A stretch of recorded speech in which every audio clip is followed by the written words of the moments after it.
Well, I'll tell you about one of my closest kids.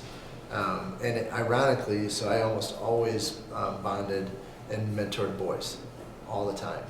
And for whatever reason, there was a young lady in her junior year in high school who kept trying to be around. And so I'd have her hang out with the boys. And she was kind of a tomboy, so she'd hang out with the guys. We'd play basketball, get to know each other. And then she started doing leadership class. And so when I would be taking all the guys home and she'd be in the van, we'd be talking, and she'd just keep asking me questions. Over and over, asking me questions, just what I thought. And I didn't think anything of it at the time. I just thought, well, maybe she just wants to get to know me, maybe she wants to know more. And I didn't realize till a couple years into mentoring her that she never had a dad. Her dad was shot and killed at an early age. And then the only dads or people that she ever saw was her mom was a crack addict.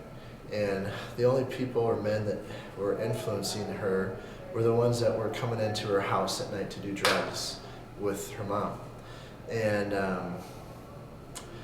that's what her and her sisters saw. That's all they saw, was kind of guys coming in and out.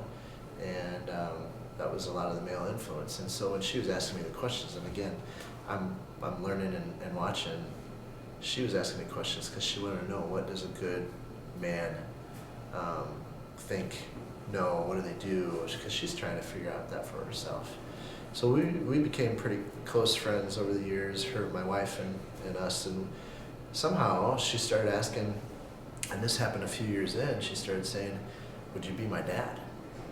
And I just told her, no. I can't, that's not my role, I'll care for you, I love you, my wife and I will help out wherever we can, and we did everything we could. We helped out with Christmases, we helped out with Thanksgiving, we bring food.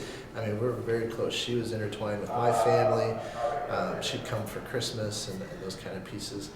But I really had to stop and think after a while, because she kept bugging me. My wife kind of asked me to think a little bit harder on it, because I was just like, and it sounds like a cruel thing when I was like, I don't know if I can be your dad. I didn't feel like that was a role that I would be able to play. And then my wife asked me to think about it a little bit more, and I realized, she just wants to have some dad in her life. She's a junior, senior in high school now. She just wants to be able to have some man who's never going to ask of anything from her. I'm never going to betray her trust. I just care for her success. And that was what kind of changed it for me, because I realized with her, she'd never know the love of a father. And who was I to kind of reject that? And of course there's wisdom being a mentor, you have to watch that, but I just felt really, my heart was burdened, and I realized, I want to be as close as I can to her, so she can have a couple years where she knows what it's like to have a love of a father that's clean, that doesn't ask of anything from her. So she's in college now. She graduated college. I moved her into college. I moved her out of college every year.